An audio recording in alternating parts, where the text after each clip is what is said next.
There you are. Oh, I thought we'd have to do the show without you, Brandon. Mm-hmm. Podcasting will be a thrill. Grandpa and chill, grandson and friends. Podcasting Grandpa and chill will be a thrill, grandson and friends. With your hosts, Grandpa Bart and Brandon Fox, Finest Jackson and Sierra Dawes. This is Grandpa and Chill.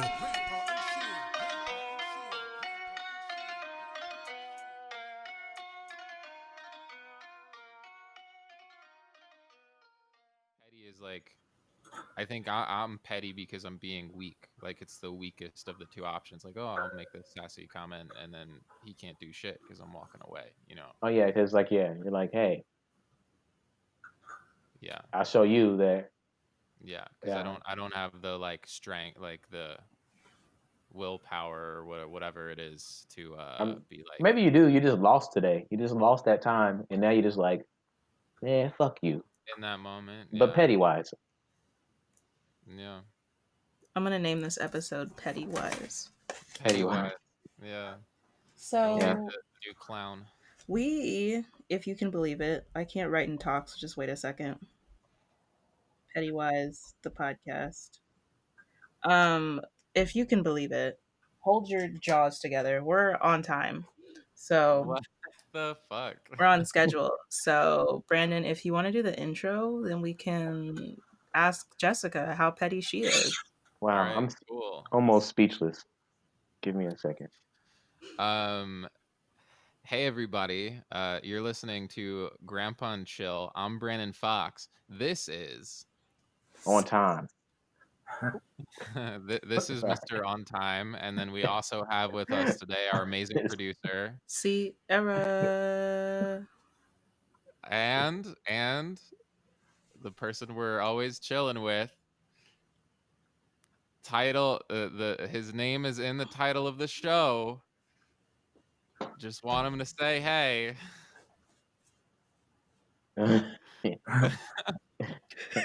Are you talking He's about gotta be- Grandpa? Yeah, well, there we fucking Okay. go. All right. I don't That's catch on our that. show. We love it. You got the four of us here, and we're on with our very first guest for the day. Am I Wow. right? It's Jessica. Hello, Jessica. Hello, Welcome. Sierra. Hi, can you hear me okay? Yes, you sound wonderful. How are you? Okay. I am fine, thank you. How are you? We're okay. I've been listening for a while, so I've gotten a feel for at least the parts of you that you're being public about. Yeah. Ooh. Yeah. So, Jessica, what is the pettiest thing that you've done? Not talking crimes, like Talking crime specifically. no. I don't know. I mean, do you mean petty or do you mean evil? Just petty. No, not evil, not crimes. What's the difference to you? Evil is yeah, go ahead. No, you go ahead. Yeah. No, you go ahead. Yeah, we want to hear from you. All right. Well, I mean, pettiness can be evil and evilness can be petty, but they're not necessarily the same thing.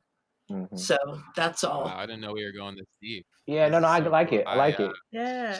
Good. You're right. Because if All it right. is the same thing, then like Jesus is evil sometimes then, right? Jesus was kind of petty. He has petty moments. Very true. So have you done anything petty, Jessica?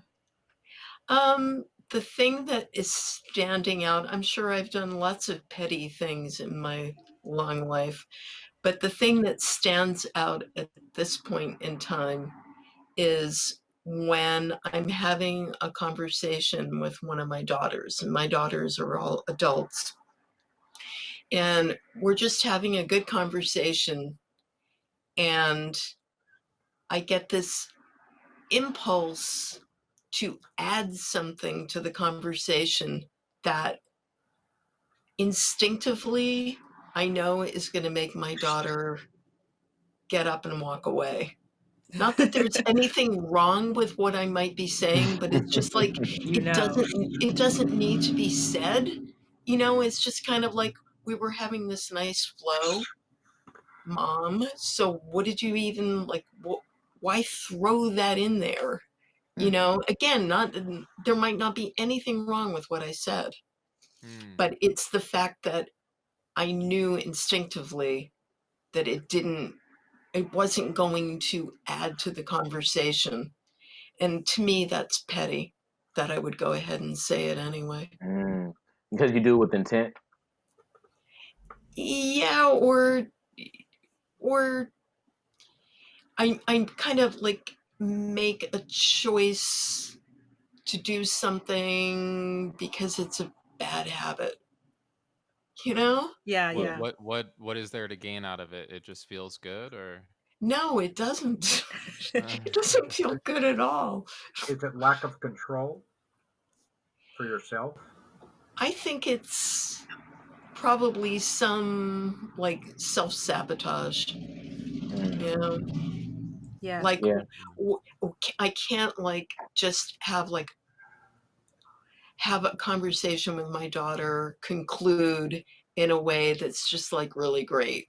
I have to give myself something to feel bad about. So 5 minutes later, I'm going, why didn't I just keep my mouth shut? Like, what did I even say that for? And then I can beat myself up, you Well, do know? you have a generally nice relationship with her? Yeah, I do. Mm-hmm. Yep. So, I guess we all do things that we kind of know before we do them that they're not always going to result in a positive experience, and I guess it's kind of like a lack of control or curiosity or whatever it is. yeah, Yeah. maybe it is curiosity. I, Mm-hmm. I don't know. Like I think about some of my closest friends, and when they bother me or get me upset, I'm petty because I know what like I kind of can relate with you, Jessica. Like I can ask them to a conversation like intently and know it like gets under their skin, and then like and I don't know, like almost like getting aroused out of them, like more than anything. you're really Um, good at that, Uh, Brian. yeah, especially if I smell blood in the water. If I see it upsets you, I'm like, oh Yeah. yeah, But is it's that is when terrible. that like a status thing? Like it's like like you feel I don't know. I feel like it's like a poking fun thing. Like I think it's almost like sometimes it's like love jabs. that's like kind of sadistic though, no? I don't know. Yeah, using the phrase blood in the water. Oh yeah, I'm like, oh yeah. I mean, but I it's funny. saw your weakness. Yeah, yeah. It's when's your funny. birthday? July 8th. Huh. Okay. Just wondering. Uh-oh. Maybe the kind of petty you're talking about, you're trying to maintain the relationship of a daughter, of a mother and daughter, rather than kind of being just friends or on equal, footing. Yeah. Yeah. I would never. Yeah, I wouldn't be petty with my parents. I'm usually never. Mm. At least intentionally. Yeah. Mm-hmm. Do you have that experience with your daughter's grandpa? No, I really have a great relationship with my daughters. All right, well, don't Wonderful. rub it in. Like what? No, I'm very fortunate that way, and I think it's more because of their attitude than mine. But we get along great. Yeah. Yeah. Have you ever been petty with your grandfather, Brandon? Oh, every interaction. And it is there is something fun about it. I think it's like it almost feels like, I don't know if you feel this way, Jessica, but like a representation of love. And I'm not talking about like the toxic relationships that I've had in my life, but someone like a family member that I do love and enjoy spending time with. Like I feel like I can't not poke fun. Like it's just my way of Yes. expressing that I like them, honestly. Maybe it shows you Yep. that we're comfortable. Maybe it's like, hey, I'm comfortable with you But enough to like, I don't know if you could hear that, Grandpa, but I think it happens a lot with possibly with siblings or with married couples that would be more likely than with yeah.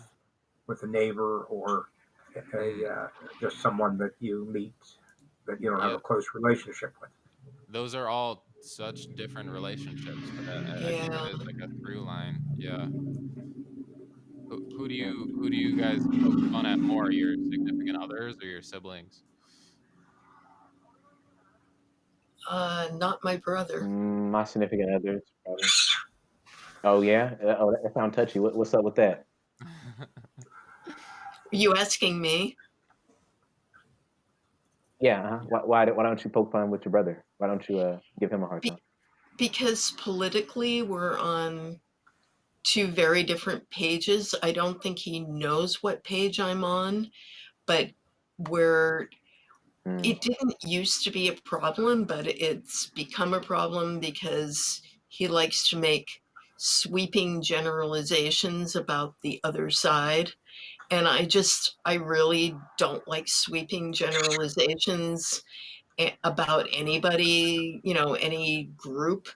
And so, especially now. And so that's become this kind of obstacle between us where, I'll say, like, not all of these people are this. I mean, how can you know that? And he'll say, well, it's a fact. And I'm like, how can it be a fact? Like, how can anybody, that's like, when they say, oh, the strongest man in the world. Well, how can you know it's the strongest man in the world? Have you tested every man on the planet? I mean, it's that same kind of thing. Like, you know what I mean? So because there's this tension between us, and there's always been some kind of tension, I just feel like if I tease him in any way, it's not going to go over well. And that makes me really sad. Yeah, because like, he has a really good sense of humor. Wow. Otherwise, it does. Well, we're really basically right now politically almost in a civil war. It's just that we're not using weapons, but it's really almost a civil war going on right now politically. Jessica, and oh, go on, fine. So go ahead. I'm sorry. Go ahead. No, I'm just gonna say that it's sad because you think you would have the most time, like, being petty with someone, like love tapping wise with someone you didn't agree with. That I was just saying how sad. I'm sorry, Jessica. I'm sorry. Yeah. That's all. Yeah, thank you. I was gonna say, Grandpa and I have a lot of very conservative people in our family, and it's interesting. I almost can only communicate with some of them by just like everything is a joke, because otherwise it turns into a heated argument very quickly. How do you think we can start love tapping each other? What do you think? Maybe I don't know. Did you make up love tap? I haven't heard that one. I guess. Yeah, love tap. Like, how can I? Maybe I need to learn how to take a joke from someone I don't have. Like, I feel the opposite of. Let them joke about me, and then if I can take the joke, then I'd be like, okay, my turn. Yeah, and maybe make a joke about yourself. Yeah. Let them. Yeah, put yourself out there for a little bit. Let yourself get beat up a little bit, and then maybe they'll be open to a joke themselves. Who knows? Mm-hmm. They'll just double down and just be like, "Yeah, you, yeah." Oh no, that would be the worst. Maybe if you can find like common ground with them, like some shared experience or like shared family history or something, and you can like make a joke, like share a joke with them that includes all of you. Yeah, family roast. Yeah. Of one thing, something. Okay, that sounds good. Like, did you see Aunt Pearl? What? Oh no, don't do that. Just like start start teasing somebody else, and then you can just bond like that. There needs to be a product you can make fun of. I don't know. I don't want to make someone else. I don't want to make fun of someone else in the family. That's just another coal in the fire. At some point, I don't have to worry about that. I do like the idea of family roast though. Like, everybody has family barbecues, and then there's like Comedy Central roast. But like that would be nice. That like would be in your own family, Mhm. go to the backyard. That would be funny. Get That like would be. like just a pig roast or something, and you all stand up taking turns talking shit about each other. Maybe propose that to your brother and just be like, "Hey, let's put this event together. Let's collab." And would it, Jessica? Do you think you could be roasted? That's the harder question. Oh yeah. Do you think I don't know if I could do it. I think I could. I mean, I've taken so much flack just for over my lifetime for being me, that if it was, if it was sort of an orchestrated thing, I think at this point in my life, I'd be like, have at it. I can take it. Wow. Wow, look at that. You can bring the family together. Yeah, tough. Yeah. Real, Do you have siblings?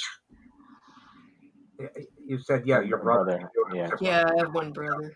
Yeah. Yeah. Now, do you have similar issues with your brother that you might have with your children, or different?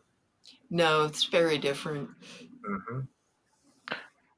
Yeah, I had a question too about that. Like, so I do find it easier. I think my parents can be petty with me, but I don't think I can be petty with them. Are your daughters petty with you? Yeah, I think, yeah, sometimes. Yep. Maybe I'm petty. Maybe I'm petty to my parents. I don't know it. Why don't you ask them sometime? Right. Oh, what if they tell me? What if they tell me that I did? What if they say, yeah? Then what? Well, then, I mean, it depends. Would that be like a badge of honor, or would you be like, oh shoot, I gotta like reform myself? Yeah, now my feelings would be hurt. I would be like, oh no, I was petty. Well, you could ask them, like, tell me about it, because I feel bad, and I'd love to know give me examples so that I can do better. Because I love That sounds like criticism. Oh. Jessica, we have actually another guest coming up. Do you have any last thoughts? No, this is really great. You guys are great. Well, thank you so much for thank coming you and for coming. staying and giving us You're your welcome. You're feedback. invited back. You're Yeah. invited back for sure. Good luck with the fam. Thanks, and same to all of you. And thanks for inviting me on. Thanks. Thanks so much. See you soon. Okay. Bye. Bye. Bill. Hi. Hello. Welcome. How are you? Thank you. How are Hello, you? Bill. Grand. Oh, I've been listening, and maybe there's something wrong with me, but I feel like I'm not petty. I'm a lot of bad things, but I'm not petty. I mean, I may be judgmental and overly critical, think I have all the right answers. So maybe I'm petty and don't know it. But I mean, to me, pettiness is like doing small gestures that just inflict that get reactions that are just small-minded. That's what petty means to And me. all your negative actions are very big. Well,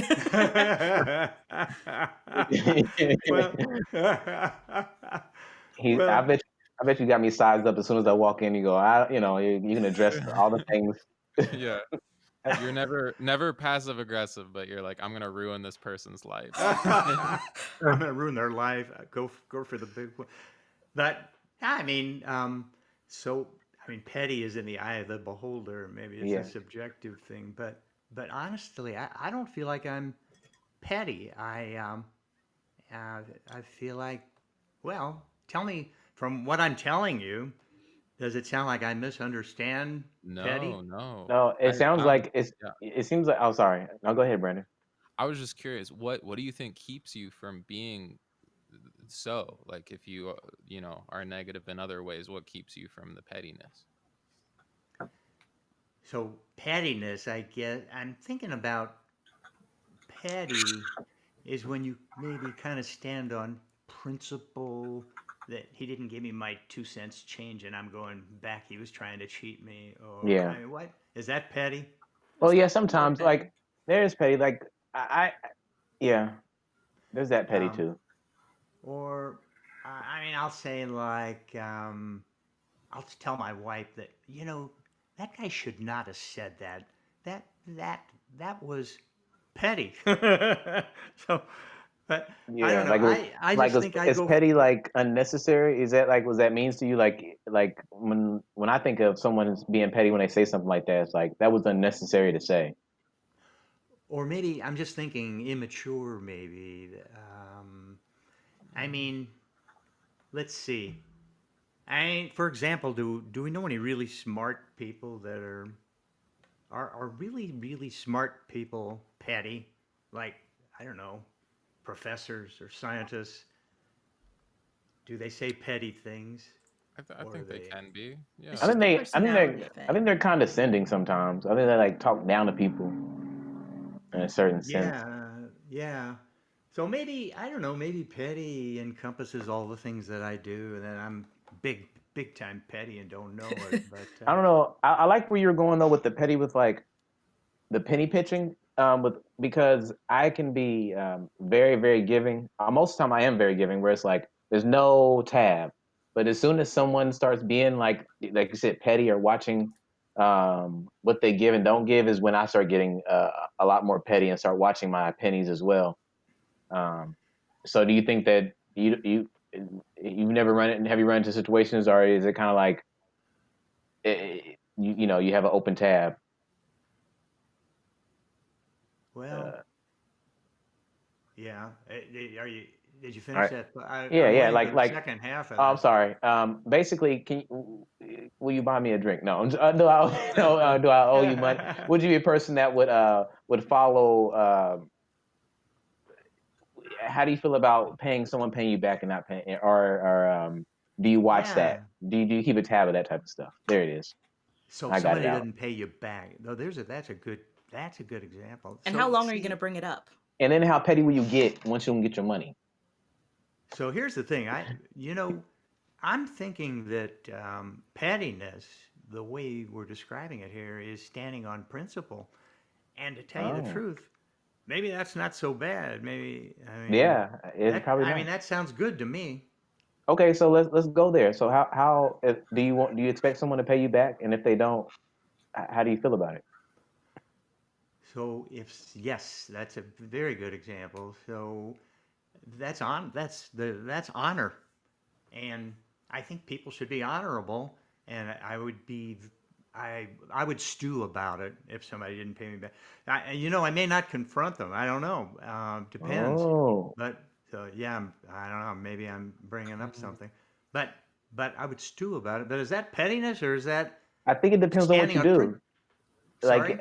I Yeah. think it depends on what you do at that moment. If you're stewing on it and they come and talk to you, I think if you don't address it and you like treat them some type of way, I think you're petty. Oh, What well, about that's interesting. expectations? If you expect from another person what you, based on your own idea of what is the right thing to do, is that being petty or not? Not so. They're more judgmental. So I think I do that is I expect from other people what I expect from myself, but maybe that's maybe that's the wrong attitude. I don't know. But No. I'm still But thinking none of this is petty. It's something else.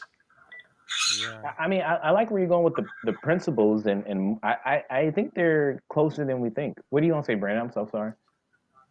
That's okay, finest. I think you just seem very mature, Bill, and I'm wondering if you've always been like this, or in Grandpa, like is it a learning process over a long period of time? You know? When I go into a store now, let's say into a Wawa, and I buy something, and I go to the cash register, I always tell them, and I'm really joking, but they don't know that it's too much money. That's petty as Yeah, fuck. that's funny. I Okay, haven't always been. but why is that? Is that on his principles? If we're talking about this principle thing, is him saying, is that, what is that? Why is that petty? Well, um, go ahead. you're just making somebody else's day just slightly worse in like the most offhanded way. Wait, but Bill, you said you haven't always been this way. No, so I may be older than Grandpa. Shall I tell you how old I I am? I don't know about that, but let's see. Like they want to play. Does anyone want to place bets before he says it? Yeah, I bet you $5. Oh, I put it on. I got Grandpa being older. I'm not betting, but I wish you guys luck. Oh, so sorry. Shall I go first? Yes. Do it. Yeah. I'm 77. Oh, you're old. Yeah. Did I win? Not old No, enough. nah, you lost there, Bill. Ah. Grandpa's 102. Now the question is it petty to gloat? So, Grandpa, how old are you? 80. Really? Oh, cool. All right. Well, now when I was in my 30s, I was immature as hell. And yeah, I mean, I did, when I look back at, I mean, I would sulk. Uh, I remember I went to Palm Springs for a weekend with some friends, and I took a girl with me that I had just met. This is in my 30s, and she was flirting in an elevator with some guy, and I decided to just leave, and I left. I asked somebody to. There were several cars. I asked to borrow one of the cars, and I drove myself home. Now, that's immaturity. Yeah, I thought you Yeah. meant leave the elevator. You left. No, The you left. No, He left. I left Palm Springs. Wow. Dang. I'm Whew. still working on maturity. Yeah, it's tough. That's a tough. I mean, Yeah. that's a tough one. Incidentally, if you were in Palm Springs, I climbed San Jacinto, which is in Palm Springs. I don't know if you're familiar with it, the mountain there. But Yeah, I didn't quite catch what you said. no, I about said Palm I Springs. climbed San Jacinto. I lived in Palm Springs for a Oh, while. I did that once. Mm-hmm. Yeah. Maybe you guys ran into each other. It's a nice climb. Yeah. At the top. Yeah. So, yeah, definitely aging brings maturity. But I've also seen some older people who then begin to say whatever comes into their mind, and they say, "I'm old enough to just say whatever I'm thinking." Have you seen Yeah. people like that, Grandpa? I suppose is envy or jealousy, is that a form of pettiness? It can produce pettiness. Yeah. You know, Yeah, putting jealous. someone down because they're Yeah. either have something more than you have or something less, and so Yeah. you're judgmental, or Making their life a little bit difficult. right. Yeah. I mean, I'm Now still that stuck sounds on petty. that. I'm so sorry. Go ahead. I was saying That sounds petty. like petty. That sounds like the definition of pettiness. Yeah. It's interesting. You hear I feel like there really is two camps on I don't know how the older people of people either they get to like a peak of maturity, or it's like they get to the opposite where it's like a peak of immaturity, or where it's like I don't give a fuck anymore, like I'm closer to the end and I just want to um Oh, do do you whatever think I petty? want. Sorry. No, yeah. Oh, the Rica. Do you think because you're talking about there's a point where like the most petty. Do you think that's when we think we're the highest of it, like we're the most egotistical as well? Like, you know, um, yeah. Because it Yeah. goes with my principles. My principles. How dare you do something to me like this? I'm gonna treat you some type of way because you did this. And as you get older, you're like, it ain't that deep. Yeah. Yeah, you're not as petty because you're relaxed a little bit. You're not so much on your high horse. We really transformed here. Like this week we're having like a psychology class. Last week it was child rearing. Child Hey. rearing. Yeah. Yeah, you know what child rearing is. I guess I must have forgot about last week. Can't forget last week. God. Yeah. Bill, you can't see, but to all our audio listeners, Rosie just came out of her shell. Rosie. We got a bird on every week who is on Grandpa's shoulder. Yeah. All right. So Grandpa needs to email me and tell me where to send the $5. Yeah. Hit him up on PayPal. No. We don't need. I don't. It's not money I need. I'm strict petty. I don't need the money. It's just all. It's all for the ego right now. I'm feeling high. I'm feeling high on my high horse. There you go. Oh my goodness. Well, Grandpa says he's immature, and Bill says he's mature. I wonder how you each ended up at your respective places in your silent generation. Well, I think we all have a little childishness in ourselves. Even when you get old, there's always some of that. There's always some immaturity. But I think you grow with age. I think, or you should grow with age. I don't know if we're in totally different places. I feel like I have mature attitudes, but I do behave like a big kid. So. The more you talk, Bill, the more I'm thinking, you're probably doing some petty stuff. You just don't know it. Oh yeah. You seem That's what I wrote down in my notes. I was like, at first I was in the very beginning notes was like Bill, not petty, and then I wrote down maybe. Oh, I'm gonna have to ask my wife. Yeah. What petty things I do. There you I'm go. sure if she came on, it would be a whole different combo. There you go. That would be fun. Yeah. I would. Anytime, you're both invited to come on. All right. Sure. Bill, we've got our next guest coming up, but do you have any final thoughts? No, except I enjoyed this and I learned a few things about myself. Good. Thank you very much for the invite. Thank you for coming. Yeah. Thanks so much. Hope to see you soon, Bill. Okay, take care. Hello. You. Hello. I didn't get a name on this one. Oh, really? This should be Caleb Stober. I have the other name that you gave me. So sorry. This is Daniel Aaron. Just kidding. They tapped out for a minute. Some connectivity. Hello? David Aaron. Hello? Person? Who is this? Can you hear us, David? David, hello? No. David? Nope. Gone again. That's okay. David. But he is coming on, yeah? The DAH. Great. Yes, that. Yeah, Grandpa, something for me is that I got from you, or I aspire, is the I feel like you've never lost that child sense of wonder, Curiosity. Mm-hmm. Yeah, the curiosity. Excitement. I think that's and that's true. I'm still that way. Yeah, and even in my 20s, I feel like I'm slowly losing that. So. Well, I don't think it all goes in one direction. I think there's waves, comes and goes in life. But David's calling me.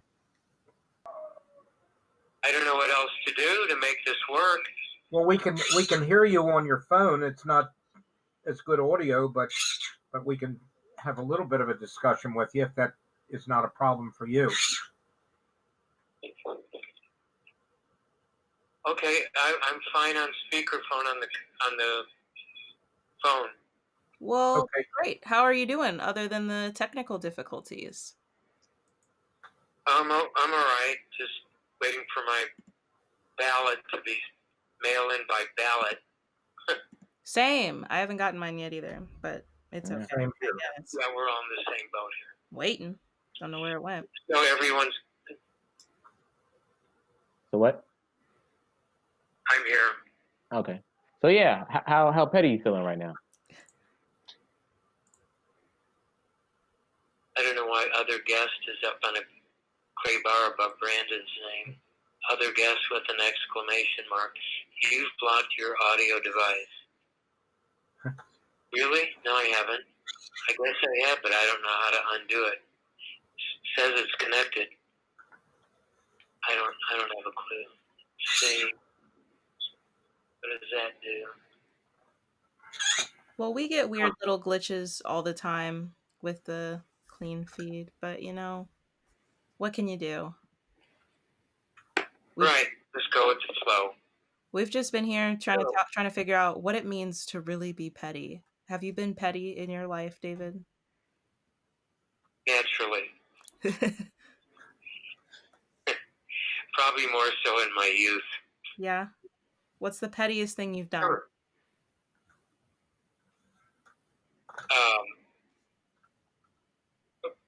Just due to immaturity, through one's youth, and then learning through mistakes, and hopefully realizing as time goes by that pettiness takes on different meanings. And then to have someone to mirror off of, mirror off of my brother, mirror off a cousin, Yeah. mother, Yeah. grandparents. I learned a lot from my immigrant grandparents. Yaya and Papu, who brought me up old school in their grocery store. Mom, Pa, single, family-owned and operated in-ceiling grocery store. I wouldn't have traded the upbringing for the world. So it taught me a lot. That was my schooling, working for my grandparents in their grocery store. If anything, it gave me a strong work ethic. And pettiness comes up every now and then. Well, I try to avoid it. I think it's a waste of energy. But like I said, in my youth, yeah, I think so. But these days, no. I'm 69, and I think I've grown out of the pettiness, hopefully. yeah. If anything, more being impatient than petty. Why do you think you're impatient? It's in the genes. It's in my analog.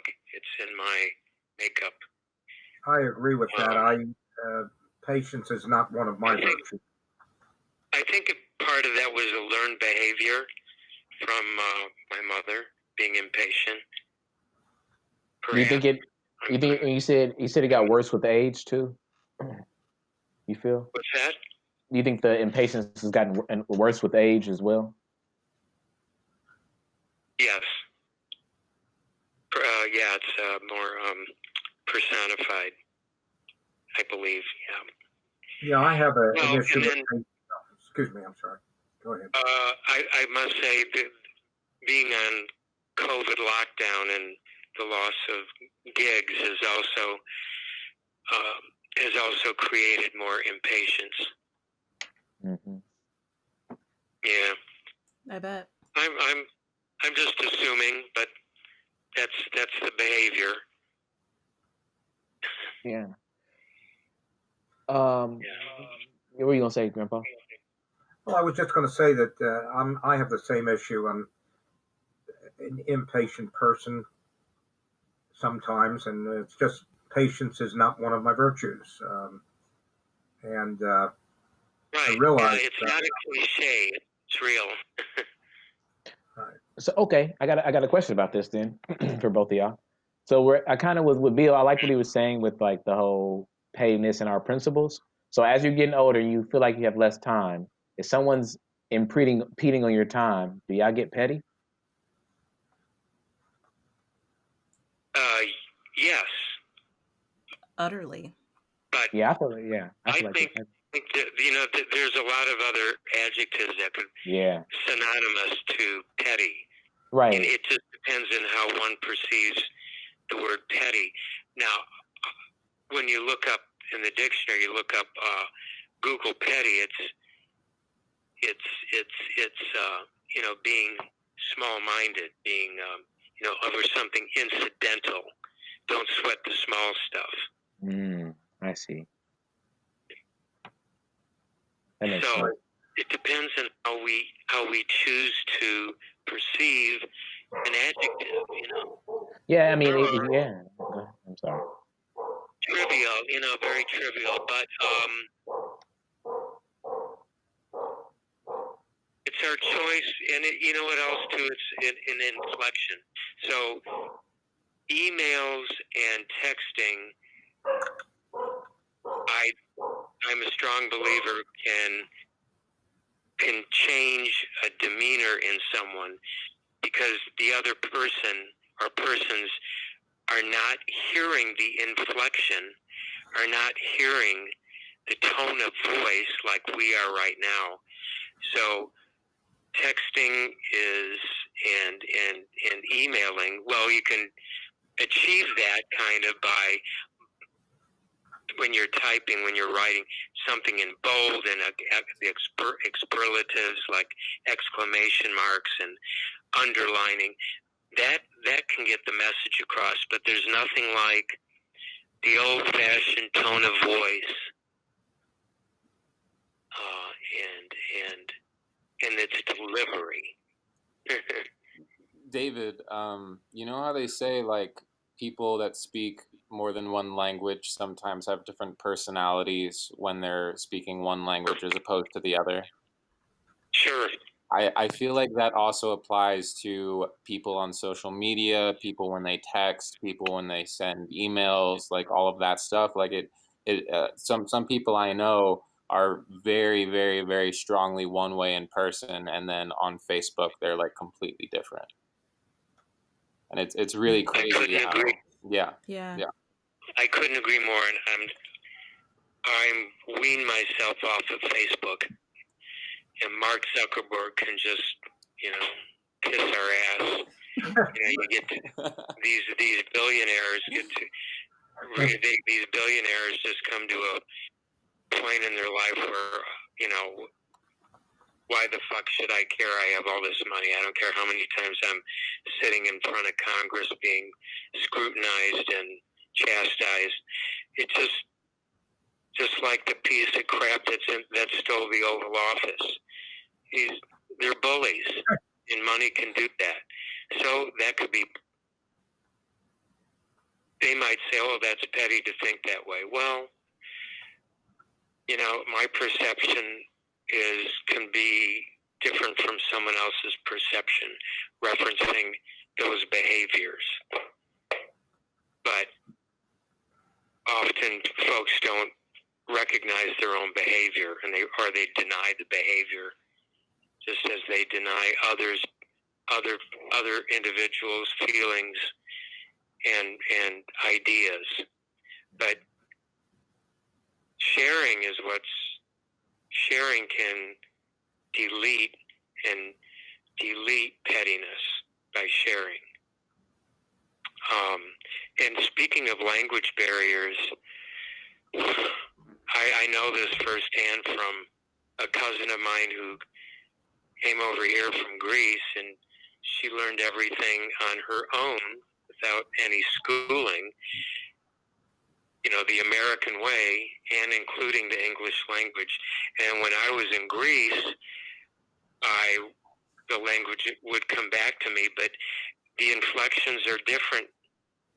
I had to be careful on how I used my hands, the gestures. I remembered from my youth and learning from my grandparents and their Greek friends, the old timers. And then in Greece,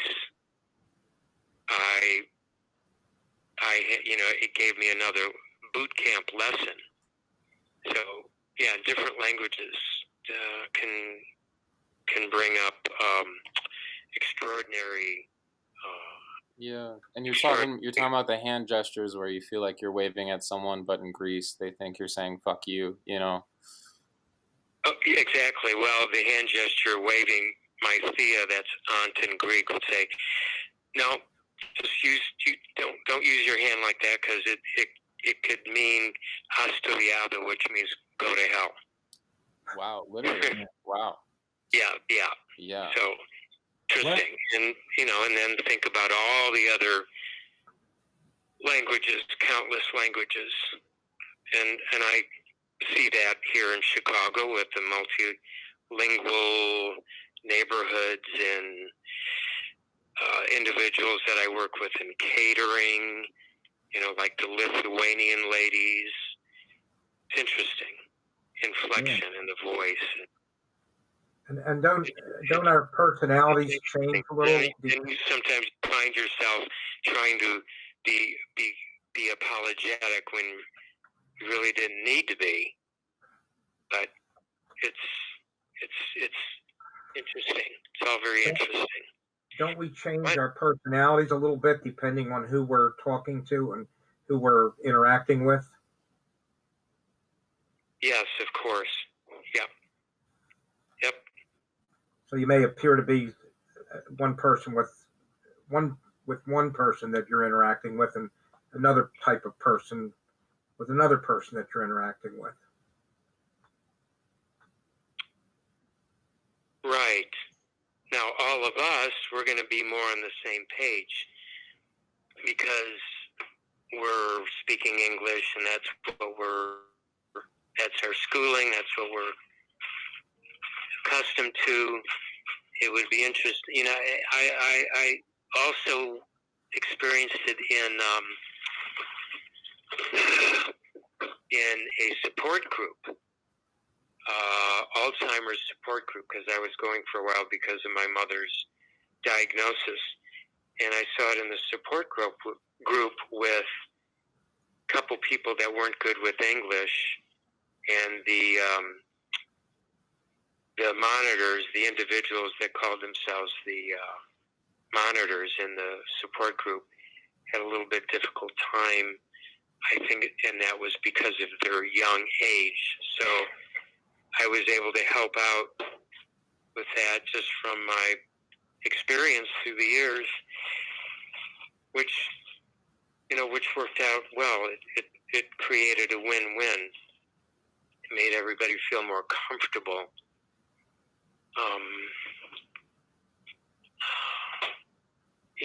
So back to we're speaking and dissecting the word petty, right? Yeah, I had a question for you. We were talking about it. Is pettiness, like, can you get the language barrier? Say you're on a plane somewhere, and you're the only person, you and another person, me and you, we're in a different country, and I see someone being petty, and I go, that dude over there is being petty. Do you think we could do that, or do you think we would understand enough of it?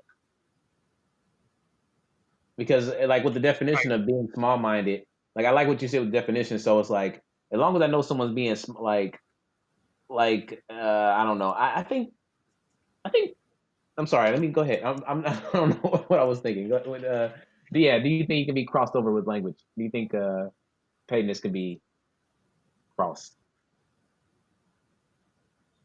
Now, just repeat the Sorry. the actual question. Do you think that you could tell someone's being petty beyond cultural or language boundaries? There we go. That could be a challenge, unless you know the other language, because it's, again, the inflection and the delivery. True. I feel like pettiness transcends the I think it does. language barrier. Like, you can be petty in your actions and your behavior too. There's a level, but I mean, I feel like there's some parts of, like, there's some code switching to be done. But for the most part, if I go to a McDonald's in any country, I know a teenager and how petty they can be for the most part, and why they'll be petty. And that's just guessing. I don't know, but that's more of a human thing. I guess I'm making an assumption, but you're right. I don't know. Maybe I'm just making a Western assumption. Maybe not everyone's so petty as I think they are. If someone, I noticed with my, I look into that.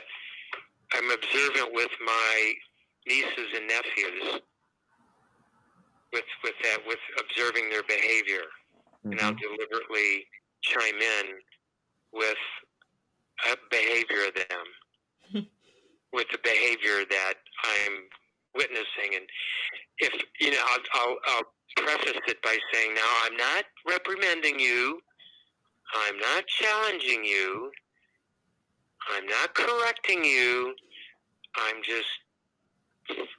just mirroring back to you a behavior and wondering how you feel about it now that I've reflected back to you on that behavior, and why I think it was too potent, why I think it was too petty. Of course, when it's siblings to siblings, that's a given. All kinds of pettiness or behaviors, anger, frustration, can erupt, and then, as quickly as you're engaged can be as quickly as two people can be disengaged. Yeah. Yeah. I think I like what you said too with like a child as well, because sometimes you gotta be petty with a kid so they can learn a lesson, right?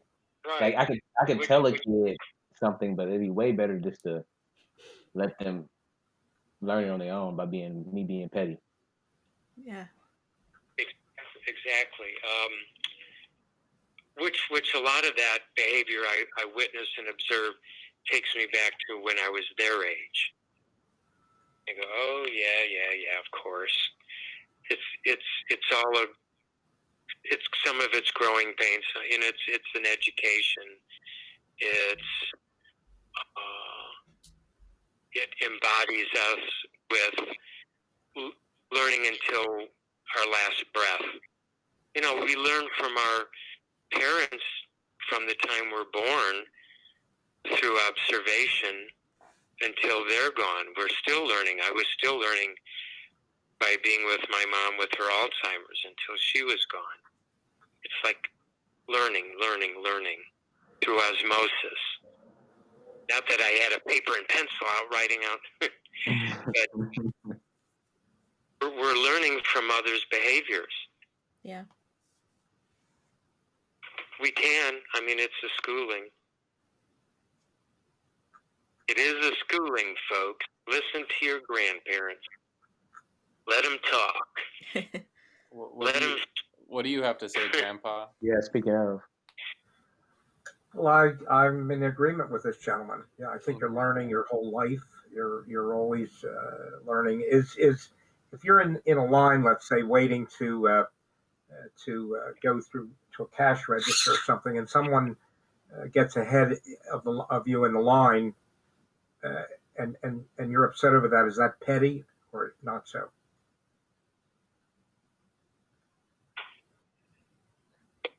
Yeah.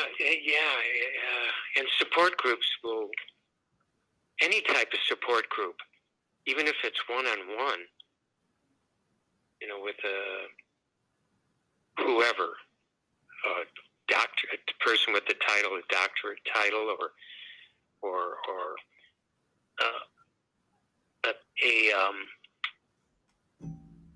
a person who deliberately tries to challenge you, or trying to, if you're in a support group for psychology, or if you're in a support group for anger management, support group for couples, group support for couples. We were in a group support for couples back in the latter 90s. That was interesting, because you go around the room with the individual that was leading the group, the psychologist, if you will. Only she wasn't called a psychologist. I can't think of the title right now. That was most fascinating, because you're observing couples, other individuals, other couples' behaviors after they were asked questions about their relationship, and why are you not listening to each other, and why did you use that sentence to him, why did you use those words to her. Reflect back to your partner.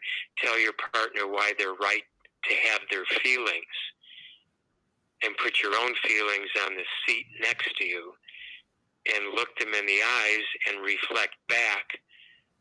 Look them in the face and reflect back, and repeat, you are right to have your feelings, and you are right to feel, and then reflect back and echo back the feelings that you just heard from your partner sitting next to you. And then all these other couples are right there in the same group listening. It was really an incredible experience. We didn't want the sessions to end after 8 weeks. It was once a week for 8 weeks. We didn't want it to end, but all good things come to an end. And it was quite an achievement because you take these skills with you throughout life. So let's see, latter 90s, I was probably 47. Yeah, something like that. 46. So yeah, it was great experience. And then, So you learned to be more empathetic.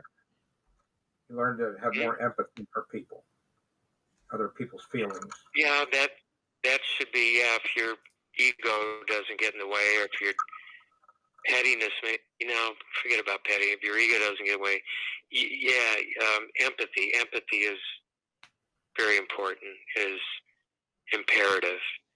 Not coming from this empathetic, yeah. Not coming from this administration. Unlike this administration. Empathy is not in their vocabulary. I wonder if an 8-week course would help. What's that? I said maybe we should do an 8-week course with Donald Trump.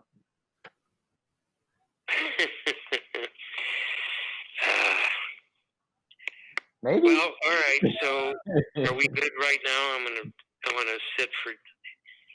I'm not being selfish, but I want to sit for dinner. And Brandon, thank you for putting up with my not being so technical savvy. No, speaking of all good things coming to an end, it's been awesome having you on the podcast, and I'm glad that we were able to make it work. So. Mm-hmm. Yes, it worked. It's just fine. Here to all, and continued success with everyone's endeavors. Here, David. Hope to talk soon. Have a good night. Yes. Good night. Have a good night. Have a good night. Kali Nista. Good night in Greek. Kali Nista. Adio. I'll use that. All right. Thanks. Ciao. Bye-bye. Thank you. Bye. Thank you. Bye. Bye.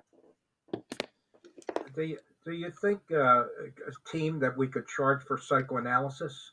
Right? We're doing psychology, etymology, sociology over here. Can you guys hear me? Would we be in violation of the law if we charge for? Man, No. If anybody, yeah. we're about to I think do like some. I think we're in the best case scenario because if anybody goes like, I hit my kids because of you guys, we'd be like, we got no license. I don't have a license. I don't have a license. You can listen to us. This is your free will. Can you guys hear me now? Yeah, you're good. Oh, sweet. We'd make a lot of money, Grandpa. I think that would be a good way to self-sustain the podcast. Right. I do. It's very interesting. I think it has something to do with not needing to go on the video and like just getting an open slot, open time. Yeah, I think if I was to log on to this, I would just want to talk about those kinds of things for sure. Good. Thank you. Sure. Thank you for that. You're welcome. Oh man. Do we have Caleb on? We don't have anybody right now. We're Oh, just wow. cruising through the river Styx. Yeah. Waiting. Feels like death. No, she's right here. Hello. Hi, Mackenzie. Hi, how you guys doing? Great. How are you? Good. I'm sorry. The email that you sent me, Brandon, went to my junk. I just found it. But here we are. Everybody's on. Everybody's in and having fun. Yes. Thriving. Hello.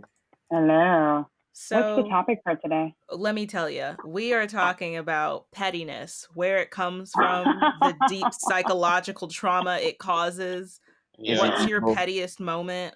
All of it. Oh, man. That is a deep well from which to draw water. When was the last time you were petty, Mackenzie? Oh, my God. Every single day. Yeah, see, I agree. Finally, somebody else is just like, damn it, I'm petty. Yeah. I feel like it's healthy. I think it is too. And there's also like petty icons, you know, like I don't know what that Westbrook. is. Like Russell yeah. Westbrook. Yes, for- okay. Michael Jordan. He's probably one of the petty. He's probably the king of pettiness. So petty, but I live for it. I'm here for it. Carries of the world. That's what I'm talking about. Oh yeah. I say I don't know her all the time, and nobody gets it. Same. I love it. I Such love a all petty of it. moment. I feel like pettiness a lot of times comes in the privacy of your own home. You know, it's not like it has to be out in the world to be petty. Although it helps. I mean, with family. Go ahead. I'm sorry. No, please. With family, with siblings, with relatives, strangers, friends, strangers, computers, family is always, that's like a special level of pettiness because you know exactly what buttons to press. Yeah. And strangers, it's kind of a low risk. Like, I'm never gonna see you again. I'm just I'm just daydreaming because I do think like pettiness does, like with sports especially too, it just drives me to work harder. I really want to be better than other people. I wonder if that's good for your heart. Is that good for you to be petty all the time, even if it gets me on top? Definitely. Because is pettiness just passive aggressiveness light? I feel like sometimes I don't know why I'm thinking of like the fight or flight, like it puts you in like this enhanced like Hulk mode. Like I'm being petty. I'm petty right now. Like I'll do anything. And I just think like I wonder how long your body could just live in that before you just exhaust.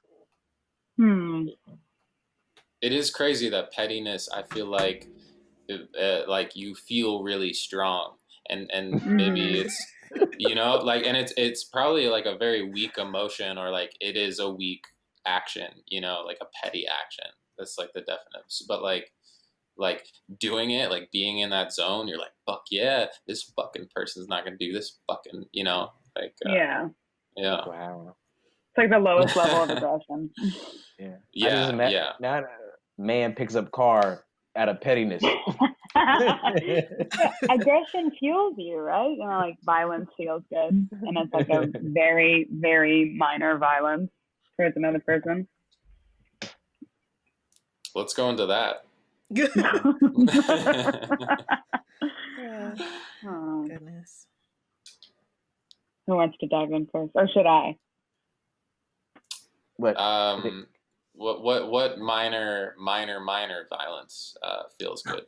No, we said no crimes at the beginning. What minor crime? violence doesn't have it doesn't have to be crime. Is violence always a crime? That's true. What do you think, Mackenzie? Ooh, juicy. What do I think? I think that like taps into our lizard brains, like the very back of our mind and like the darkest corners. Like we kind of enjoy those little moments of violence, like we would have in you ever watch Planet Earth or any nature video, and you're like, man, nature is so metal. Like we would not survive a day without all of our inventions. And so I feel like it's like part of our most deep-seated psychological base is that we like kind of enjoy any level of violence, even if it's. But now we have words, we have verbal violence, which can leave unseen scars. That's true. And so I think that's why I tapped into it. Mosh pits super interesting. That's what that made me think of, right? Like, Totally. oh my god, I had so much fun. I went to this concert and everybody was punching each other. That does not sound fun to me. It's not. Oh my god, I can't even imagine. Yeah. Definitely more than two people. I have though going to the deep dark sides. I'll admit it. I've been so petty that I'm like, oh man, how could I figure out? How could I get to point A without point B without my GPS? I'm like, man.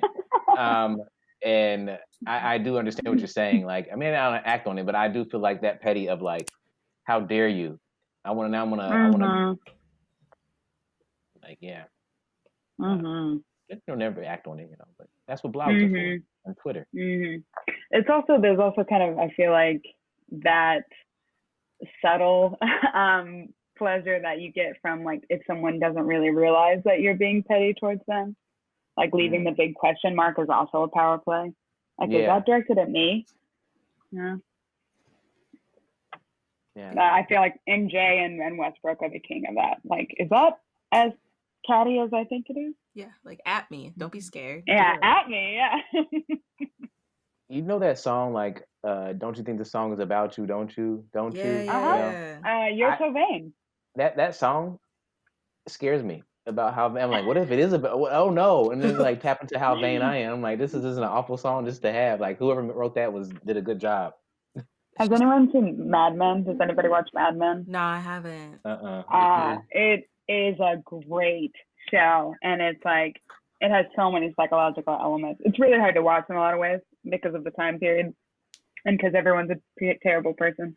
But it is like right in that level of you're so vain, you probably think this song is about you. Like everything is about twisting it back on the other person, and people are friends, but they're not friends.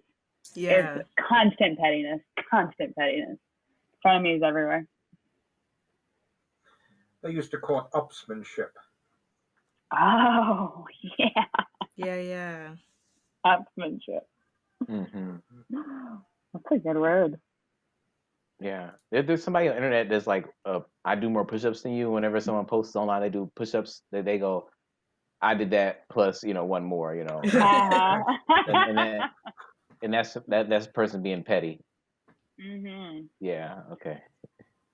Or just any kind of behind the anonymity of the internet. Yeah. Anything you say without your name attached to it is hella petty, if not just aggressive. Yeah. This is good. I got some good notes. I think pettiness derives from power. People want to feel powerful. They want to say that, hey, I'm the more dominant one. There's some morals and principles to it. It's like why people like driving in SUVs. You just sit higher, and it just makes you feel more powerful than if you're in like a compact car. Yeah, but every time I hear a motorcycle going off way too loud, like the louder it is, I'm like, man, like the smaller that dude's junk probably is. Like sure, but it's they all don't think that way, right? But it's like a subliminal overcompensating or something, Mm-hmm. But it's almost weird, like separate from that. But like I feel with the push-up thing, like, oh, I'm gonna do one more. Like individually, I feel like that's like it's not a healthy way to be. It doesn't actually feel good in the end. But like overall, societally, like that one extra push-up, like that's like like technology moving forward. That's like art moving forward. That's how many push-ups people can do moving forward. It's all them rings that Michael Jordan has on his finger. Exactly. Yeah. Like that's how that gets there. Competitive spirit. Mm-hmm. Do you think really people? Sorry, go ahead. I'm so sorry. After you. This is a bad. Do you think people then like Gandhi and Mother Teresa are real petty to be Mother Teresa was super petty. Do you think they were super petty to be the best at being nicest? She was super petty. I don't know where her rep came from, but do you think ever in their mind they thought about how much more they could do, just more than someone else, or do you think they just like really gave out the goodness of their heart? That's the age-old question, right? How good were they? Were they as good behind closed doors as they were the rest of the world? Why do you think Mother Teresa was petty, Sierra?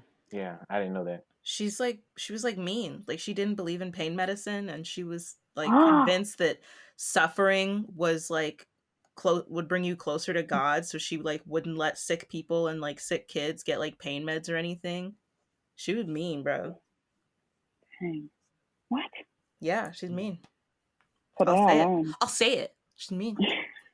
I don't know if this is a generational thing, Grandpa, but like I feel like from my like preteens to my 20s, it's like a crazy rude awakening of like all kill your darlings, like everybody you loved is actually just a really fucking terrible person. Like all your role models suck. Like almost across the board. Has anyone seen Imaginary Heroes? They talk about that, like how all the people you look up to really aren't really. They're only. Wow, I'm so sorry, I can't speak. You're only able to look up to them from afar. Yeah. Yeah. I feel like that in relationships too. Like 90% of what you actually like really like about someone that you don't know for that long is like projection, right? Yeah. Yeah. Is that a generational thing, Grandpa? Like, Say that again, Brandon. I guess I'm asking if you still have role models. I really never had role models. I was always happy with whom I am. Wow. So, I mean, there are people that I admired, whether it be in the entertainment business or in science or whatever, but I never really felt like I had a role model in that respect. That's so interesting. I've never heard that before. Did you ever lose respect for one of the people that you admired? Can you repeat that? I'm sorry. What was that? No, you're fine. I was just saying, was there ever an instance where you admired someone and then something happened and you lost that respect that you had for them? I'm sure that that's happened. I can't pull one up right now in my mind, but you know, I'm sure that has occurred in my life, and you know, when you're a child, you see a person one way, and then as you become more mature, you see them another way. I had a friend when I was a kid who was a few years older than I am, and he grew up very well to do, and he was a real clown, and I really thought he was something special, and now that when I look at him, I think at my age, I think he's a jerk. He married a woman who's a well-known actress, and I guess that's about his great thing in his life. But yeah, I guess I've known people more so when I was a child that I admired. Then as I got older, I realized that they weren't so great. What about you, Mackenzie? Fall from grace for like an idol? Yeah. I'm on the same page as Grandpa. I never really had a lot of idols growing up, and even when you picture yourself young and then you picture yourself growing up and the people that you'll be with, I always pictured myself alone. But I feel like, especially I feel like the first time I saw the glass shatter with my mom was when I was like, oh my God, nobody's what I thought they were. Yeah. Once I started seeing the faults and the cracks in my parents, that you know what, Sammy Sosa, once he got cork in his bat, and he broke his bat, and then they found cork in it, that broke my heart. I was like, cork? Oh my God. What is this? Sammy Sosa. He played for the Chicago Cubs. He was a home run hitter for the Cubs, and he swung a baseball bat and it cracked, and there was a cork in the bat, and that makes the bounce of the baseball go further. I thought you were saying there was cork in his back, like he broke his spine. Yeah, found cork in his back. Me too. No. I was like, what kind of science experiment? Sci-fi. No, but that's wild. That's wild. I didn't know that. Yeah. So he just had been cheating. Had been cheating. That was the first time I was like, oh my God. Damn. Yeah. What? But like think about all the good like that dude and like Lance Armstrong, am I getting the name right? Like that they put into the world, you know? Like there's so much good, and yet like if he didn't do those steroids, if he didn't put that cork in that bat, like would they probably wouldn't have been where they were, you know? You justify that for my dreams? Yeah, well, it's the whole thing, man. It's like maintaining the illusion, you know? It's like that thing of like you have to try to separate the art from the artist, and like Can you do that? I don't know. I go really back and forth on that. One of my favorite composers is a British composer named Benjamin Britten. He wrote so many great operas, and one of my dream roles, Nancy, that I did a few years ago. Amazing music, absolutely brilliant. I found out later that he probably almost definitely molested little boys and they're often featured in his operas, and so he was definitely around them a lot and made that so. And the music is still brilliant, and so how do you separate that? Someone did something that's horrible and unforgivable, but also has brought you a lot of joy. And Yeah. I feel like there's a big societal, like, oh my God, you're listening to that person's music. Like, how could you, you know? I'm one of those people. Like after the R. Kelly thing. I don't know. I mean, I think like we're talking about with falling from grace for like I don't. Oh, what? Okay, what if you don't know? Like a little kid's dancing to some Michael Jackson, R. Kelly, and this whatever this composer is, and like the kid doesn't know any better, and they're dancing, they're loving this music. Who am I to like ruin their innocence? Is it my child, or is it like, am I Well, witnessing someone Sierra, else's child? I don't know. You said you are one of those people though. Like, what do you mean by that? Like, I don't like if I hear somebody like talking about like, let's just say like Chris Brown. I'm like, I'll drag you a little bit if you're listening to Chris Brown, because it's like, to me it's just like, one, I feel like you got to be streaming it, so you're giving him like your 1/15th of a penny, and I'm like, I don't know, like some people, like sometimes I think it depends also on like what is that fall from grace, like how did that happen, like what you like we were talking about like a couple weeks ago, Finest, when you were like, what would you have to do to get your statue taken down? Like Chris Brown, that's like not acceptable to me. Like Kevin Spacey, I would never watch another Kevin Spacey work.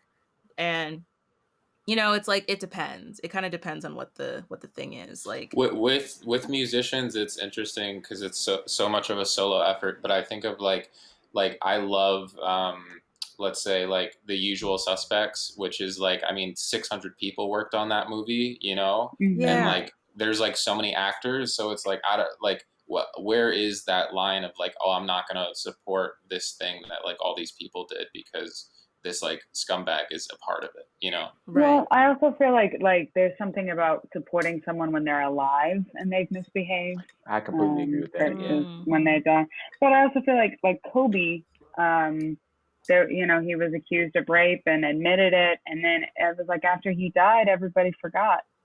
He was uplifted again. I was like, are our memories that short? Right. They were trying to change like the logo to Kobe, and I was like, why would you? That would have been so inappropriate. Like to have like speaking of like having a statue taken down, I just that wouldn't sit right with me, especially if he got like guilty of.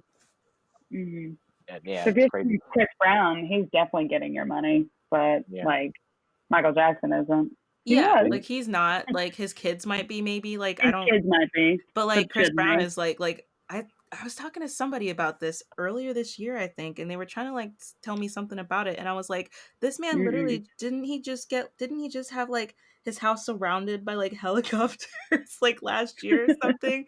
He like, it was like a year or two ago. I was like, they're like, oh, that was old. I'm like, no, he's still doing the same things. Like cops were surrounding his mansion, like literally surrounded by cars, vans, helicopters, and this man dropped a go bag out like the second or third story window, like he was really gonna like escape. I didn't hear about this. Yeah, he was. I don't know though. I don't remember. I just remember like walking by like the TV for like a little bit, and like CNN was like breaking news live, and it was like he had done something or he had threatened somebody, and so somebody in the house like called the cops, and so then they like had surrounded the house. I'll have to find it later, but it like they surrounded the house, and he was like up to his same old shenanigans, and he like it like the standoff was like an hour or two, and this man dropped a go bag in the midst of it, like he was really gonna go somewhere. I don't know.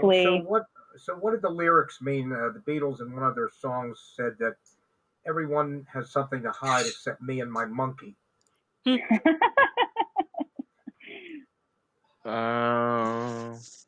like that third person effect, like not me, other people, but not me. Like I'm not susceptible to ads about prescription drugs, but other people could be swayed to talk to their doctor about Chantix.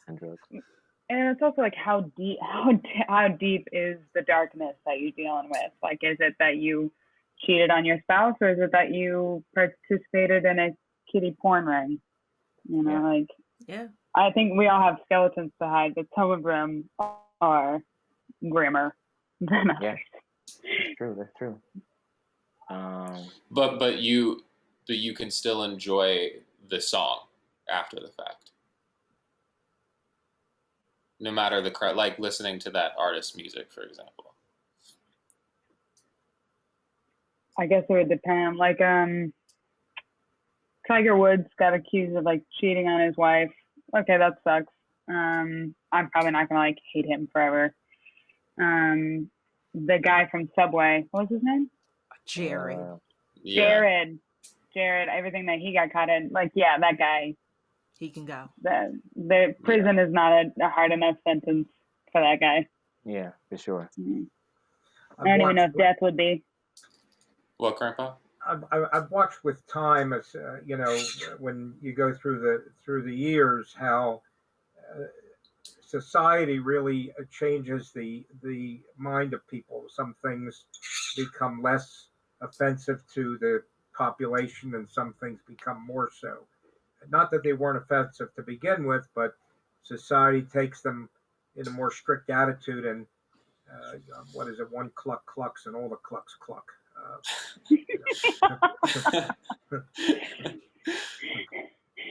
Yeah. Do you know the term cancel culture, Grandpa? Have you heard of it? Cancel culture? Yes. No, never heard of that. Okay. Ooh, this is a good topic. Have you heard of PC? Do you know what PC is?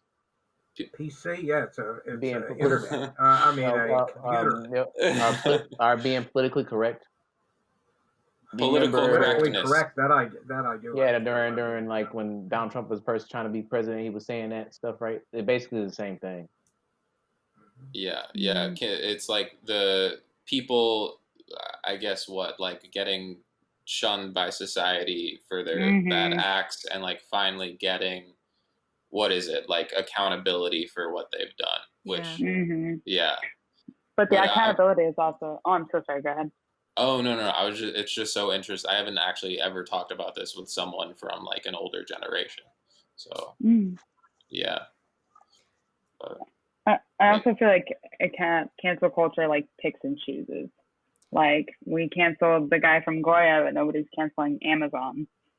Like, yeah. I saw a really interesting video like Amazon last week power, though. where someone was talking about cancel culture, and like she was like, well, let's just call it what it is, accountability. And the problem with that is like it only works for people whose direct success is dependent upon their perception.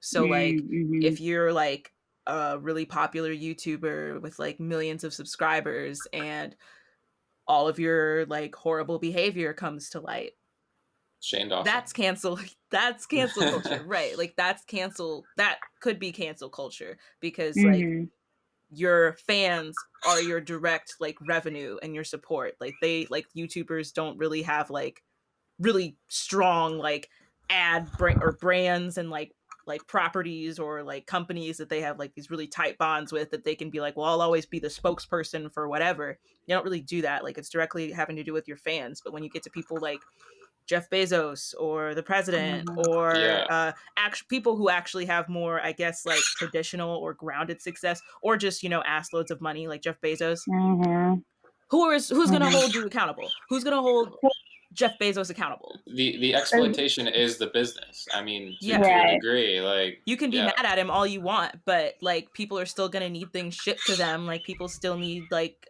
whatever. I guess if you really like Amazon Music, I don't know, but like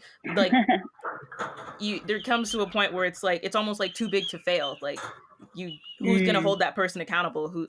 There's no way. Like you can be mad about it, and you can be mad about it again every time that person comes up in the news, but there's not a whole lot that in that sense cancel culture does not work, just because it's not because like people didn't care enough. It's just because like that person is still gonna be rich. I feel like, oh, go ahead. I'm so sorry. No, it's also just like a lot of people, they're like, oh, like, I can't believe this person did this, or fuck this, and then they're saying it from their iPhone, which is a Apple product, which comes from a line of exploitation, exactly. And then like where does this end? The line, I don't know. No. Yeah, I also feel like I don't think anything's too big to fail. I feel like we've seen that in history, but and then you also vote with your dollar, and so like you can actively speak out against Amazon, but then like people still buy from their companies, or they have things shipped to them, and so there's a lot of it's different what people. It's like, what's that word? Wait, when you act like you really care, but then you're not actually doing anything real. Not posturing. Virtue signaling. Virtue, yeah, thank you. Virtue signaling. But there's also, what about cancel? Like, I think about like J.K. Rowling, and people were saying like cancel J.K. Rowling. So when is it a teachable moment, and when is it a lost cause? Right, like you're not gonna cancel J.K. Rowling. The woman is like she's a billionaire. She's like, was she like the first author billionaire or something like that, or the first woman billionaire or something? You're not gonna cancel her. She's never going to stop getting royalties. Her estate is never going to stop getting royalties. Twitter isn't going to ban her. Like, so at least she can't stop. You can block her or mute her, but like, there's not a whole lot in your hands as like the individual. And also, like, why is it so unforgiving? Why is it cancel? Why isn't it like make better decisions and move on? Like, why is it like you're dead to us? I feel like somebody who got canceled, like, coined cancel culture and like started it. They're like, they're telling me I can never come back, and everybody was like, nope, I'll show them reflect. how Just petty reflect, I can please. Be. Right there you go. Full circle. My wife has very strong political leanings. One side, I won't go into which side, but one of the fast food restaurants, it's known to support this particular side that she can't stand, and she never wanted to go to this particular fast food restaurant, but they happen to have very good fast food.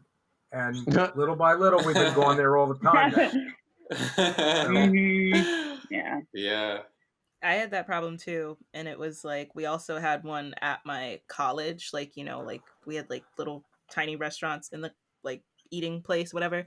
And I had to stop because I was like, one, this is like all of my wallet. And then it was two, I was like, I can make my own. I can make this at home. I don't need to do this. They don't need my dollars. I'll say it. I do not stop. I do not go to Chick-fil-A. Yeah. I'm not going. I got a gift card and I gave it away. That. It's funny that you mentioned Chick-fil-A. It's like saying we know. I know. I love crafts. I love doing crafts and stuff and making stuff. I won't go to Hobby Lobby. No. Hobby Lobby. Forget Hobby Lobby. Ain't gonna catch me at Hobby Lobby. And what's Hobby Lobby? They're owned by like this hyper Christian weird like super anti Chick-fil-A energy, basically Chick-fil-A energy. And didn't they steal like a lot of like artifacts?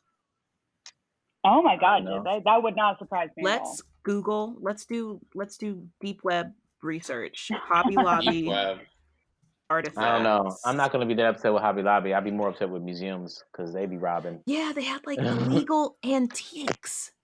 It was like I'm going to email you guys the link. It's like a whole crazy thing. Yeah, they're crazy. That's wild at Hobby Lobby. Just straight to Michael's. Straight to Michael's. I think Michael's is super religious too, but I don't think that they have the same. Well, they didn't same steal track record. I can tell you that. Yeah.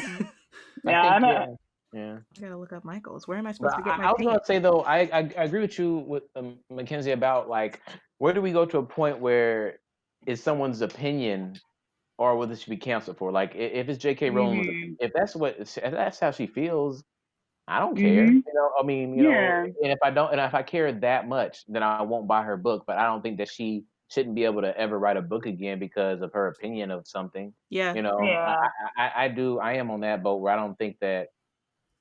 I mean, if there's a bit like with that whole religious bill that was like, you know, I can't bake a cake for gay people or whatever. Mm-hmm. The whole thing about it to me, I was like, well, if I don't, okay, so don't bake my cake. I'll just go down the street, go give my money somewhere else. Like the money's in dollar, but I understand the issues why it's deeper than that. But another part of me is like, also I like. You know, I don't have to, if it bothered me that much, you know, I don't know. I don't think I have, who am I, God? I can't cancel nobody. There's also a thing of like, when someone gets in trouble with the law or they do something bad, a very common punishment is community service, which the idea is like they're doing something for other people in their community that makes them happy or brings good. And it's like, well, if this musician that you listen to like makes you happy every time you listen to them, like what, like how is that different from them doing community service, you know? I mean, but there's nobody else who can make you happy besides somebody who beat their girlfriend. Right, and he's getting profit off of. I mean, someone's getting profit. It's not like community service is like literally community service. This person's getting the classical musician that you listen to, for example. Oh yeah, totally. He's also he's very dead. And his music was also written before copyright, and so it's in the public domain. And so I don't think anybody can make money out of it. But of course, that was like 1923. So anything, he is a 20th century composer. And so anything after that. Yeah. Gosh, there was something I was going to say. It'll come back to me. Sorry, continue. That's okay. No, it's, to tie this, I'm trying to see if I can tie this to pettiness as best I can too. Oh, yeah. That's what it was. It was like idea of people are extra petty in the anonymity of the internet world. And so cancel culture, it feeds off itself. It's like a feeding frenzy, like mob mentality. People just build off of each other, and it starts out small, and then people pile on top of each other, and then all of a sudden it's like, you're dead to us. Yeah.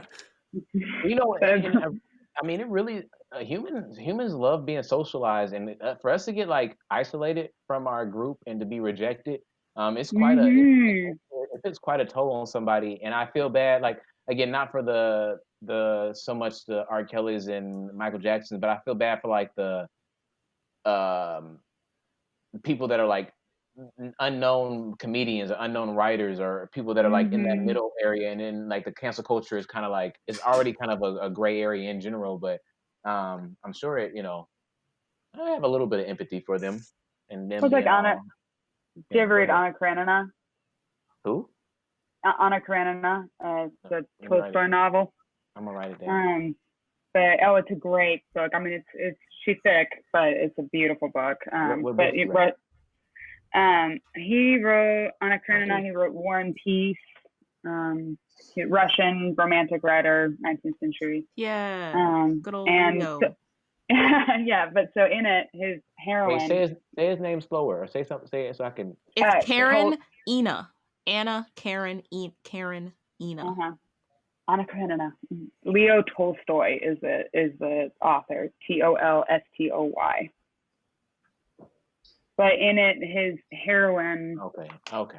She is in a loveless marriage, and she kind of falls in love at first sight with this handsome, sexy, young military guy, and they start an affair together. And affairs, especially for women, because women were not allowed to have affairs the way men were. Anyway, so she's rejected from society because she leaves her husband to be with this man, and she ultimately kills herself. She throws herself in front of a train because no one will talk to her, no one will spend time with her. She's completely ousted. Yeah, it's messed up. Yeah, but it's like what you were saying, how like we thrive off people. We're herd animals. Yeah. We belong with each other. I always find it so crazy that I've literally had this experience in person where I know people, like I'm in groups and someone knows someone and everybody talks shit about this one person, and then after they're dead or they pass, like the Facebook posts of, oh my God, they're so amazing, and like the way that we treat them after it's just so stark. I don't know. It's one of the weirdest experiences. If you were to die and if I was to go, everyone's like, oh, I miss you. And I'll put like, he kind of deserved it. People would be like, oh, he's petty. Would they not? Yeah, but like, why not just like be that way when the person's alive, Like, yeah. See? Yeah. I think we're taught not to, right? Love tap. I'm being petty with you from now until the day. Right. And then to the day and that I have to speak on your behalf. Yeah. I'll be the first person to make a bad comment. What do you think, Grandpa? Well, I think every experience in life, is just part of your life, and you learn something.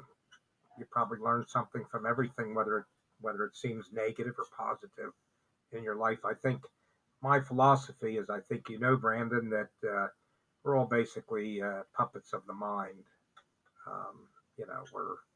We're all, as Shakespeare said, players on the stage. So, there's the illusion of free will. Mm-hmm. But most people don't want to hear that anyhow. We want to hear it, Grandpa. I feel like humanity's biggest flaw is its inconsistency. You say it again. I'm sorry. I said I feel like one of humanity's biggest flaws and like one of the things that we think about the most is our inconsistency, like the way that we don't apply the same rules to ourselves or to anybody else. Yeah. Yeah. Is that being a hypocrite? Yeah. Yeah. Mm-hmm. Yeah. Live in hypocrisy. I wonder if Mother Teresa was a hypocrite. Bro, I'm sure she was. Crazy. Yeah. She mean. I'm gonna start using that. Like, oh man, you're a real Mother Teresa. Do it. Not. Like, I'm gonna email you that too. Someone holds you back, like someone like like that's like the that's a good way to be petty. Say it with a smile, like, oh, you're such a Mother Teresa. Isn't that like what people do in the South when they're like, oh, bless your heart? Isn't that like the key key thing?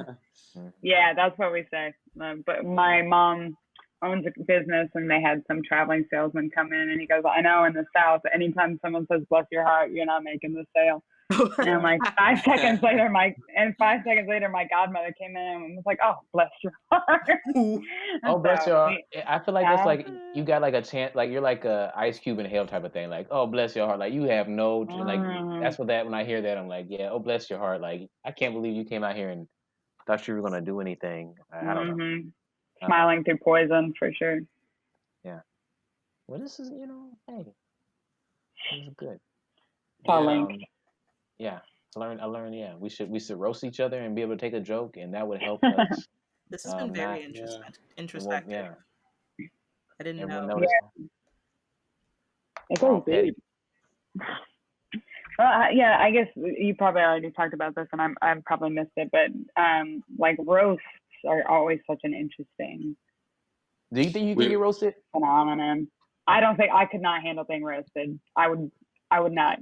No, I would cry. Even at like a comedy show, just like everybody knows it's in good fun. It still hurts, right?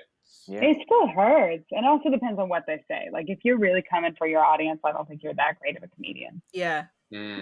Like it's like the people who use like, profanity is wonderful. It's a powerful tool. But if it's too much of it, okay, then it's a crutch. Yeah. Then I'm like, are you funny without it? Right. One of my closest friends is like a master impressionist. He's really just good at like mimicking people, and he never did it to me. And I was always like, please, like do me, like do my impression. And then he did it once, and I haven't gotten over it still. Oh, no. It's like never again. So is that what people see me as? Yeah, exactly. When you see yourself actually reflected. That's what happens. Like all the X-Men, every X-Men has just been like, no, I want to see it. Is it cool? Show me. I want to. Yeah. Well, it's like a personality caricature. Like, you get a picture drawn on the street and you're like, is that what my nose looks like? Is this how I look? Yeah. Nobody told me that this is what I look like? I don't think I would want to be in a roast or would want to be roasted at all. Mm-hmm. If I had a strong enough drink, I think it'd be fine. We were talking about Mackenzie family roast earlier, where it's like instead of a barbecue, we'll get everybody in a family together, just talk shit about each other one by one. I think it would solve a lot of problems. Dang. Woof. I think they call that an intervention. That's good. Pretty brutal. I think, oh my God, because also your family has the tea. They have Your family knows everything. Oh my God. I'm just thinking about my aunts on my dad's side right now. I could end them. And would that be necessary? I like the way you said that. They right now they did like the hair stood up on their like on their skin. Like, they're gonna hear this. We're not close, so I don't mind. It just started like, I feel like something's in the air. Yeah. Sometimes when I say like terrible things on Facebook, and I get a lot of arguments with like my dad's side of the family on Facebook. We talk about like, racism and sexism and all the things you definitely want to get into with your family. Mm-hmm. And so sometimes I'll get into it. I'm like, is this where I pull the pin? Is this where the gloves come off? Or do I just Oh no. hold it back? Hold it Right. back.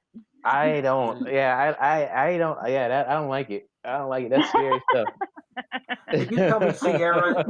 Sierra, did you tell me that we're sending these podcasts to family members? Our family's getting it. Grandpa, are you gonna come to the roast? You gonna come to our family Sure. roast? Whole family's gonna Yeah, know I don't think like they're Chris funny. Brown. I like. I feel like I want to apologize to Jessica for telling her about the roast, but now I feel like this is like not a good.